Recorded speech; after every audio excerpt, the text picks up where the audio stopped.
Mm.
Good afternoon, everybody.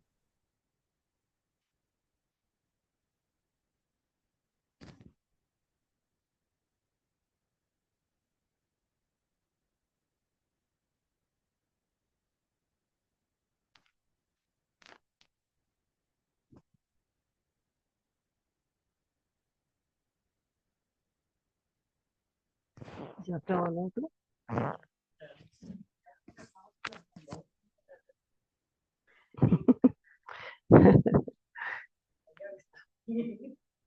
Good afternoon, everybody. So welcome to our last concurrent session. And today we have, right now we have the presentation called Raising EFL Pre-Service Teachers Intercultural Awareness Through Peace Building Pedagogy and Pedagogical Materials from Comisión de la Verdad. And it is presented by Gerson David Zanabria, Salinas, Heidi Tatiana Vidal Noza, and Paula Andrea Pérez Rubiano de la Universidad Pedagógica y Tecnológica de Colombia, la UPTC. Paula Andrea is a full-time professor from Universidad Pedagógica y Tecnológica de Colombia and the main co-researcher of Retail Research Group. And she studies a doctoral program in Science of Education at UPTC. She holds a bachelor's degree in modern language and a master's degree in language teaching from management and the MATC in Wisconsin in the United States, and she belongs to CLIA, a network of the British Council in Bogota. Her research interests are interculturality, sustainable development goals, community-based pedagogy, and literature.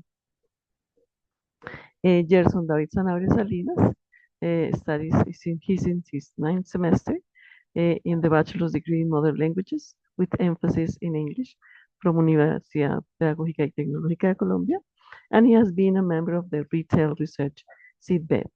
And he partakes of the project tutorías, espacios de fortalecimiento, aprendizaje autónomo, and he says that that's a deeply rewarding experience that has allowed him to support the personal growth of pre-service teachers while enhancing his pedagogical skills in ELT.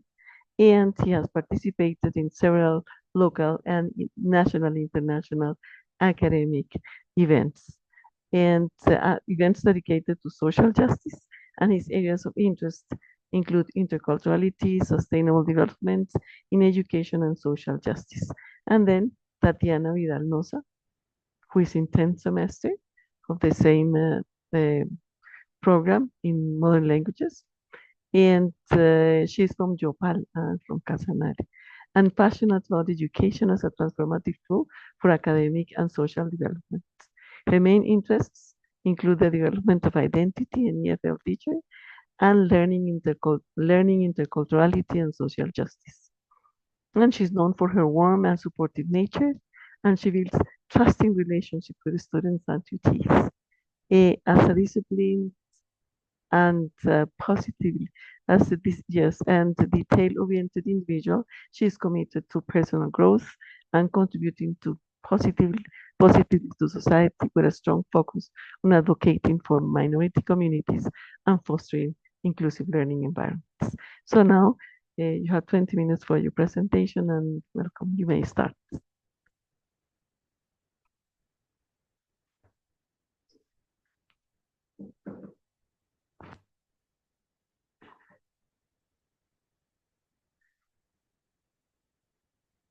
Right. Can you see my screen? Yes. Yes. Okay. So good afternoon, everybody. Today we're going to talk about our thesis project, research project, raising EFL pre-service teachers intercultural awareness through peace-building pedagogy and pedagogical materials from Comisión de la Verdad. Okay, starting with the introduction. As you may know, nowadays in the educational landscape, fostering peaceful coexistence within classroom has become an essential goal or a mandatory goal for building inclusive and supporting learning environments. Particularly in our field, EFL, English as a Foreign Language, the integration of meaningful communicative and collaborative projects has become crucial or essential to create this meaningful learning into students. So that is why we start to creating this idea. The context and relevance, it was implemented on the elective 5, the English course in the UPTC with pre-service teachers. And the purpose of the study, of course, it is to explore the effect of using these Truth Commission materials and how we can encourage or raise this intercultural sensitiveness through the peace building principles. The theoretical foundation whose studies are the critical pedagogy of Freire as one of these, the social justice implementation by Galtung, the 4 Rs, and also the DMI's model, which was used in this project as a methodological design so that the participants could delimitate boundaries between themselves and others. So we are moving our participants between the ethnocentric point of view to ethno-relativism by using some pedagogical materials of Comisión de la Verdad. And as key outcome, we expect to achieve in a short term maybe this encouragement to other pre-service teachers or teachers in actions, and as a medium term we want to achieve the increasing this intercultural sensitiveness to the participants, and also starting like to shaping these dynamics in EFL classrooms.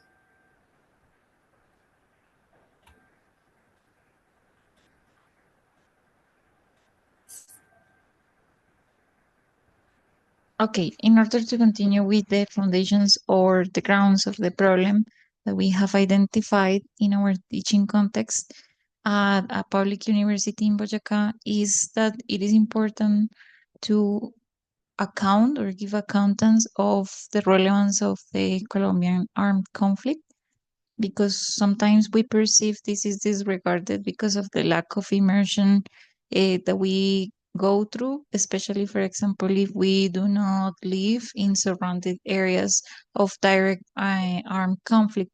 So it is important somehow to correlate this as a transversal area in the curriculum, and especially as part of the initial teacher education that the study participants required to have in the elective course.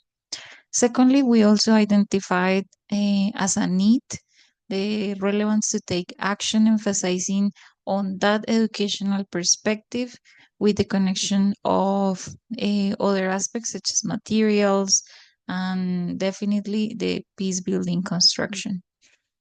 On the third place, we have the possibilities of interrelating peace building and higher education as a cross-institutional and interdisciplinary approach. And also, last but not least, we could say that interculturality was also essential to identify as a need to continue rehearsing that social justice achievement that we want the population of this study to continue deepening and expanding on.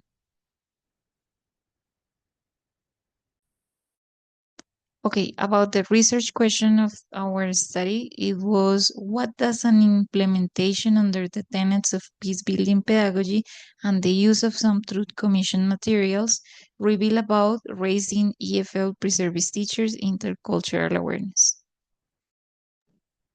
All right, very good. So now talking about the research objectives, we have worked with the general one, and it is to analyze the connection between this implementation under the tenets of this peace-building pedagogy, and also the use of some truth commission materials when raising EFL preservist teachers' intercultural awareness.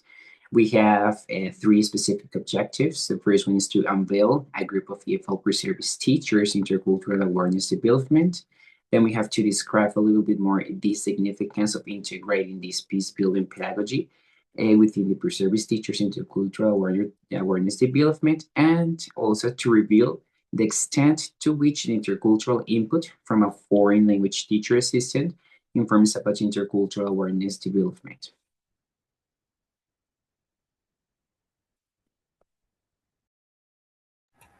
Okay, so now moving on to the theoretical framework, we have three main topics. The first one, the communicative competence, which is based on looking for intercultural awareness in our participants. It is stated by Bennett with the developmental model of intercultural sensitivity, or DMIs, and using, of course, clear content and language integrated learning by Coyle et al. So with this, we want to achieve meaningful social and cultural backgrounds and criterions.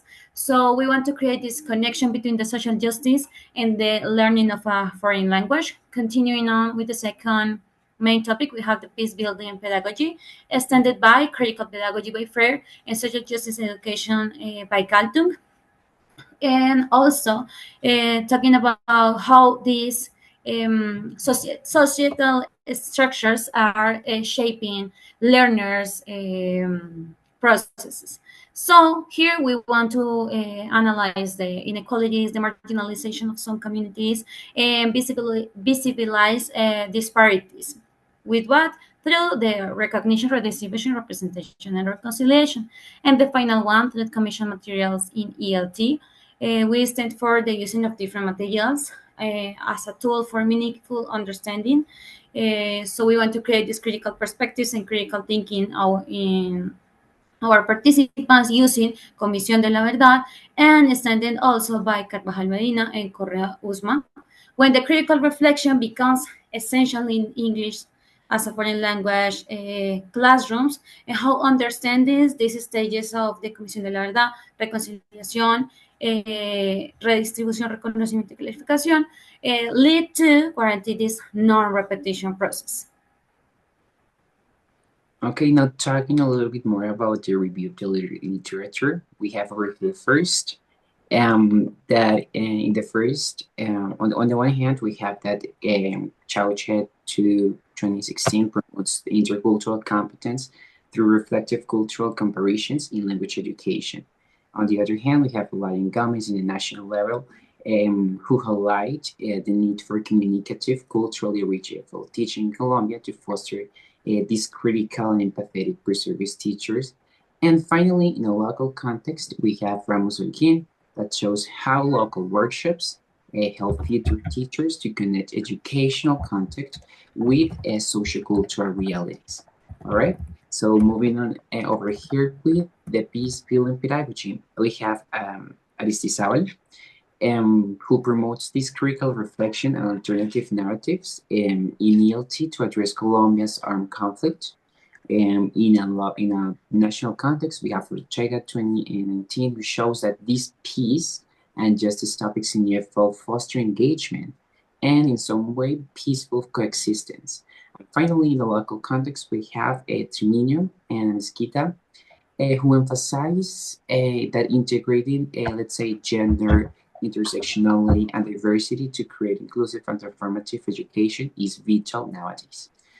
And finally, moving on over here to the third commission materials in ELT, we have, on the one hand, that Christian Picard 2021 created a participatory, culturally relevant EFL pre-service or peace education framework using the Oxford's peace dimensions.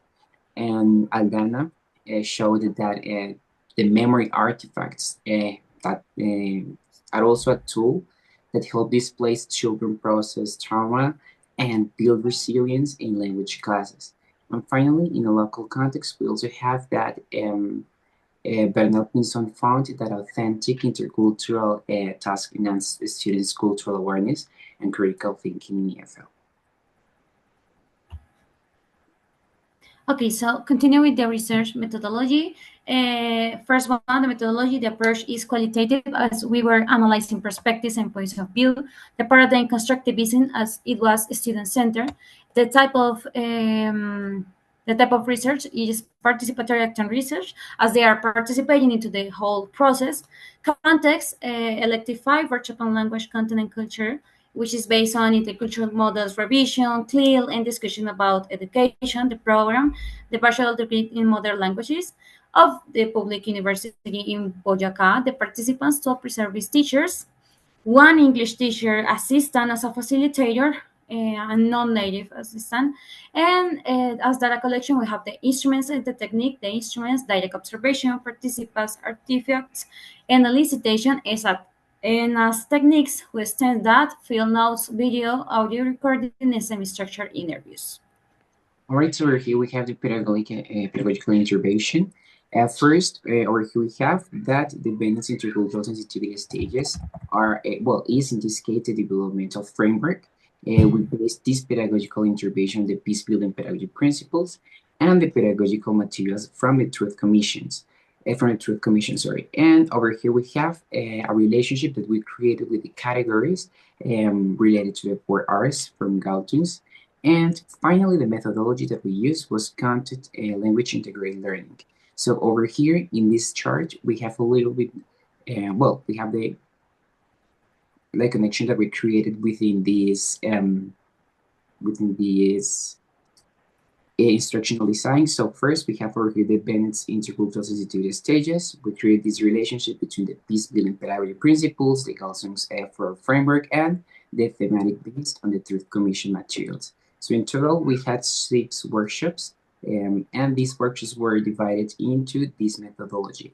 First, we have an activation phase that was related to the cognition over here of the CLIL methodology, which refers to the thinking skills and processes involved in learning. Then we have the connection, when we check the culture and content. So first, content refers to the subject matter of the academic discipline, and culture refers to the intercultural understanding and awareness that learners develop through engaging with the content. And finally, in the affirmation phase, we have communication. And so this was the final step. And it is, the heart of the CLIL, like focusing on how students use language to interact and express. Over here, we also have the data analysis and interpretation. So we based this on June 2018. So we have 3 categories for the steps for data analysis: compiling, disassembling, and reassembling.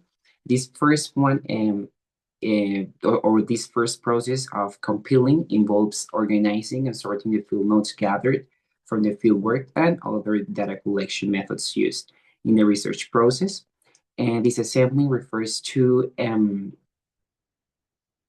the breaking down the compiled data into smaller fragments or pieces, and start, let's say, assigning new labels or codes to the fragments or excerpts from the participants. And finally, reassembling refers to, let's say, synthesize. It's like a synthesis of the information shared during the workshops. So it involves taking these fragmented notes and reorganizing them into groupings and sequences. Okay, continuing with the data analysis and interpretation, we have the triangulation and color coding process. Here, the coding process was based, of course, in the participant artifacts, the field notes, and also all the techniques that help us to understand this phenomena. So here we study into how artifacts are the traces of participants' behaviors, and how by field notes we can, cover everything in a elicited way, how we observe this, how we perceive also the whole process, and how we can codify this into different categories. So continue, please. Okay, so here we have how we made the categories. We identified three main categories. The first one, recognition and redistribution. The second one, representation. And the third one, reconciliation. In the first one, we recognize how the struggle and hopeful voices of victims are minimized by these mechanisms of work. And also, this leads to a perpetuation of the suffering and hurtful word choice or hurtful actions with this oblivion of the past. So here we identify two subcategories. The first one, a path towards healing the historical wounds of the Colombian conflict, and the second one, the minimize, normalize, and uninformed conflict condemn us to repeat our history of violence. The second category, it is based on the representation of roots, cultural capital, and also the beliefs and recognition of identities. So here we have some examples of indigenous cultures and how violence can lead to that oblivion. And the subcategory, it is our values and tradition are a reflection of our cultural capital. And as final two subcategories, we have managing emotion as a restorative practice to foster empathy, and the promotion of pedagogical and didactic practices for peace building in pursuit of forgiveness, reparation, and remembrance, which is of the third category, which is reconciliation, and it is contextualized on all of these pedagogical techniques and instruments that we can use for using this affective filter in our students to reflect, forgive, repair, remembrance, and resilience. Okay, so starting with the findings, we have the first category. The focus in this first finding was on recognizing and redistributing victims into their healing journey, particularly those affected by mechanisms of war, forced disciplining, and gender inequality. We have an example of something that of one of our participants say, conflict and violence silence the victims. Without platform to tell their stories, the cycle of violence continued. And we have two others that state this, Fraser and McAdam, who is into how cultural and symbolic injustice can lead to a harmful misrecognition of violent practices. So how these systemic issues perpetuate this non-ending cycle of violence and re-victimize victims as well. So with truth commission materials, we allow that findings to be achieved. As a second category, representation, the focus was into reclaiming identity, transforming teaching practices, and sustaining cultural knowledge. How cultural sustainability, it is about preserving both tangible and intangible heritage. How can we use teaching to integrate these evolving identities and diverse roots? Can you move to the next slide, please?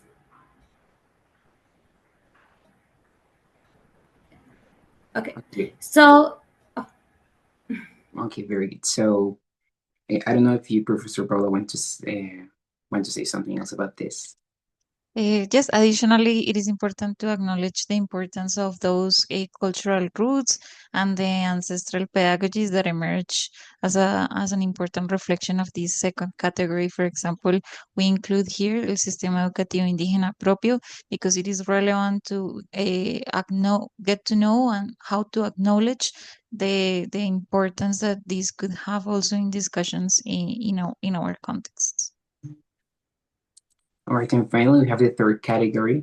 And in this category, we have a focus that is reconciliation through these contextualized pedagogical and didactic practices based on the peace building pedagogy. Well, here we have some key insights that are related to active listening to our students. Let's say giving a space for them to raise their voices, have these collaborative spaces for them to share their experiences and their testimonies too. and also start reflecting on the student's background to start, let's say, reshaping and contextualizing the material that we can use in our English classes. Also having English as a channel and not as a goal. And also we want to have learners as architects of society and peace builders. So we're here, we have some of the excerpts of the students. Okay, as conclusions, we have the relevance of including different teaching or pedagogical practices in our context that promote healing and cultural reconnection and recognition as well with different communities, the importance to recognize the social acceptance and sense of belonging, collaborative practices, peace education, how to break those long-standing cycles of conflict, because that is mostly a perception that we have about our cultural roots. On the other hand, of course, we also try to enact more practices or efforts about how to recognize the cultural capital that we need to adapt in our teaching practices. And finally, to include to a larger extent those indigenous knowledges that could reinforce our skills for being more culturally responsible. And finally, next. As an action plan, we invite future researchers to be aware of other multiple opportunities to continue expanding on peace building by not necessarily Comisión de la Verdad, but other authors like Millikan et al. 2021, in order to promote more restorative practices with other audiovisual materials like graphic novels and testimonies. And of course, as a call to action as well, how to interact with foreign speakers in our context. Thank you so much, everybody. Thank you for your presentation. That was very interesting. Now we have one question, two questions. Professor Carlos Granados wants to know, and he has two questions. Okay. Some of the stories depicted by the Truth Commission are very hard and may touch people's sensitivities. Was the pedagogical material curated by the Truth Commission, or did you do that? I would like to respond this first question. The material was curated by the members of this project, especially because, for example, a graphic novel that was used, it was translated from Spanish to English within a process of an elective course of translation that the students were developing simultaneously with the research study. So it was an interesting practice as well that they could actually put into practice the RIA and other materials that they were working on. But it was, of course, important to consider the sensitivity behind the testimonies that were used to enact or to elicit discussions in the data collection. Okay, in that sense. So were there any emotions triggered by working with this material with pre-service teachers? Yes, indeed. In this very last part of the action plan, Gerson, I don't know if you can go back to the slide, the preceding to the last, the action plan. We mentioned there that as an opportunity to continue exploring a research study on this matter is the traumas, because we identified some students discussing or revealing information about traumas with family conflicts. Especially because some of our students in our university, they are from different regions of Colombia. So they were actually having previous background or experiences related to conflict. So yes, some hard emotions were triggered as part of traumas, but it would be necessary to have more knowledge on how to handle those traumas. Yes. And then Diana Garson wants to know if you have reflected on including this important intervention into the curricula and plan of studies, or it is just conceived as an independent project. I don't know if Gerson and Tatiana, you also want to answer? Just let me know. Sure. So, well, first of all, yeah, in this case, we carried out this project within a specific elective at the university, was a subject. So this subject in some way integrates all these, let's say, concepts or constructs of the project. So in some way, yes, this pedagogical intervention, it has been also part of different curriculars, not only this one in this subject, but also in applied linguistics and other electives that are related to social justice in this bachelor degree. Oh, great. Thank you very much. So I think this is the end of the presentation then of the session.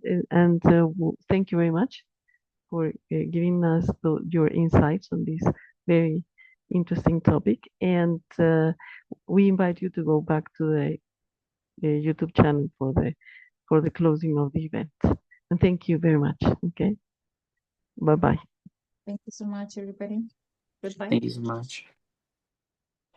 Thank you so much. Bye. Bye-bye.